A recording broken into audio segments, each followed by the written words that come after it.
तरीके साइकिल पर पहुंचे खाचरियावास, क्या कुछ कह रहे सुनवाते हैं आपको। पूरे देश में हालात खराब है। पेट्रोल डीजल की जिस ढंग से रेट बढ़ी है वो बहुत ज़्यादा रेट बढ़ी है और पूरा देश परेशान है। पूरा देश इसलिए दुखी है कि मोदी सरकार ने नारा दिया था अब और नहीं पेट्रोल डीजल की मार, अब की बार मोदी सरकार आ गई और पेट्रोल डीजल ने महंगाई के सब रिकॉर्ड तोड़ दिए। तो जिस ढंग से महंगाई बढ़ी है वो पूरे देश के लिए चुनौती की बात है और राहुल गांधी, सोनिया गांधी, अशोक गहलोत जी, तमाम कांग्रेस के देश के नेता विरोध कर रहे हैं पेट्रोल डीजल की रेट बढ़ाने का, गैस की सब्सिडी खत्म करने का। कांग्रेस हिंदुस्तान की जनता की आवाज़, जब जब जनता पर जुर्म होगा और सत्ता में बैठे हुए लोग आवाज़ नहीं सुनेंगे तब हम लड़ेंगे। मैं इतना कह सकता हूँ, कांग्रेस का कार्यकर्ता अपनी जान दे देगा लेकिन लोकतंत्र को कमज़ोर करने वाली ताकतों को बर्दाश्त नहीं करेगा। ये तय है। यदि केंद्र में कांग्रेस की सरकार होती और हमारे खिलाफ नारे लगाते तो हमें दुख नहीं होता। आज सरकार बीजेपी की है। जब भी कोई केंद्र की सरकार के खिलाफ बोलता है तो केंद्र के नेता टूट कर पड़ते हैं। विरोध को पॉजिटिव तरीके से लेना चाहिए। यही कारण है कि देश में लाशों के ढेर लग गए। बीजेपी के लोगों के कोई दर्द नहीं है, कोई परेशानी नहीं है। जो लोग जनता का दर्द नहीं समझ सकते, उनकी परेशानी नहीं समझ सकते, वो देश का भला नहीं कर सकते।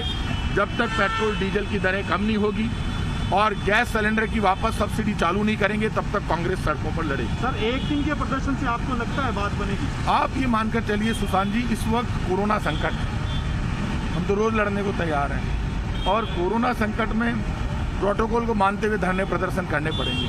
देश के साथ दिक्कत ही हो गई कि कोरोना इस वक्त आया है, वैक्सीनेशन पूरा हुआ नहीं है देश में, केंद्र सरकार जिम्मेदारी निभा नहीं पाई। जब कांग्रेस ने विरोध किया, युवाओं का आक्रोश सड़क पर आ गया। इन्होंने 18 वर्ष के युवाओं से जब पैसे मांगे और 3 दरें निर्धारित कर दी, 150, 400, 600, तब सुप्रीम कोर्ट ने पूछा जो 35,000 करोड़ का हिसाब दो, पूरे देश को फ्री वैक्सीन आप क्यों नहीं दे रहे। केंद्र सरकार को लगा कि ये हमसे गलती हो गई और गलती स्वीकार करनी पड़ी जनता के विरोध के आगे। तो वैक्सीन फ्री बीजेपी ने अपने मन से नहीं की है, बीजेपी ने जनता के दबाव में, सुप्रीम कोर्ट के दबाव में ये वैक्सीन फ्री करनी पड़ी, लेकिन वैक्सीन नहीं मिल रही। राजस्थान सरकार ने तो 100 करोड़ रुपए जमा करा दिए। मैं हमेशा बीजेपी वालों से कहता हूँ, लड़ाई बीजेपी कांग्रेस को मिलकर लड़नी चाहिए कोरोना की, लेकिन ये तो हमारे ऊपर आरोप प्रत्यारोप करते रहते हैं। राजस्थान को ऑक्सीजन नहीं दी इन्होंने, 201 मीट्रिक टन ऑक्सीजन कम देने की बात बीजेपी के नेता बोले।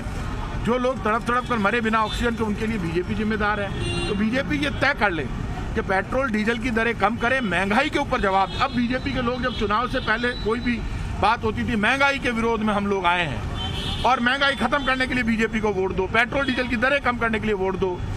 गैस सिलेंडर तो इन्होंने सब्सिडी खत्म कर दी, इसलिए जो बीजेपी महंगाई के मुद्दे पर खूब बोलती थी अब गायब हो गई। तो बीजेपी ने देश के साथ धोखा किया, देश माफ नहीं करेगा। जो सरकार में होता है उसके खिलाफ आवाज उठती है। आज राजस्थान में कांग्रेस की सरकार है, हमारे खिलाफ आवाज उठाना सबका हक है, लेकिन हमारा पूरे देश का हक केंद्र की बीजेपी के खिलाफ आवाज उठाना है। लोकतंत्र, यदि विपक्ष आवाज उठाए तो उसकी आवाज सुनी जानी चाहिए।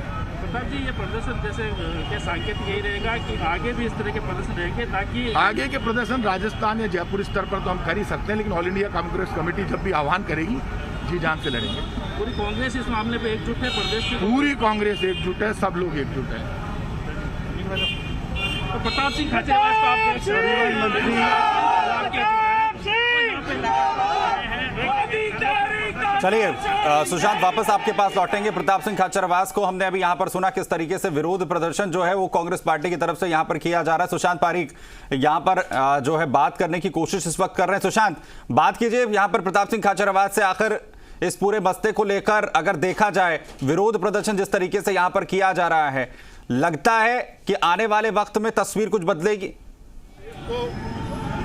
साइकिल पर लाना चाहते हैं, साइकिल बिल्कुल। एक बार मैं थोड़ा तस्वीर दिखा दूं तब तक जो है प्रताप सिंह खाचरियावास के साथ उनकी पूरी टीम यहाँ पर है और सिविल लाइंस के जो उनके कार्यकर्ता हैं, बड़ी संख्या में वो कार्यकर्ताओं को लेकर नहीं आए हैं। कोशिश यही है कि वो और उनका परिवार साइकिल को लेकर जो है एक संदेश दे। और केवल इस आज के दिन की बात नहीं, हमने देखा कि प्रताप जी हमारे साथ हैं। प्रताप जी, पहले भी आप साइकिल पे चलते रहे हैं, जब सचिवालय कई बार आप साइकिल पे गए तो लगता है कि ये सेहत के लिए भी ठीक है और संदेश देने के लिए भी। सेहत के लिए भी ठीक है, लेकिन पेट्रोल डीजल की रेटें यदि इसी तरह बढ़ेगी तो निश्चित रूप से आप ये मानकर चलिए हालात बिगड़ेंगे देश के, लोगों को साइकिल पर आना ही पड़ेगा। लगता है साइकिल पर आने की नौबत ही आ गई है, लोगों को जो रेट बढ़े लोगों के हालात बहुत खराब है, रोजी रोटी का संकट है, लोग बहुत परेशान हैं। बिल्कुल प्रताप सिंह खाचरियावास जो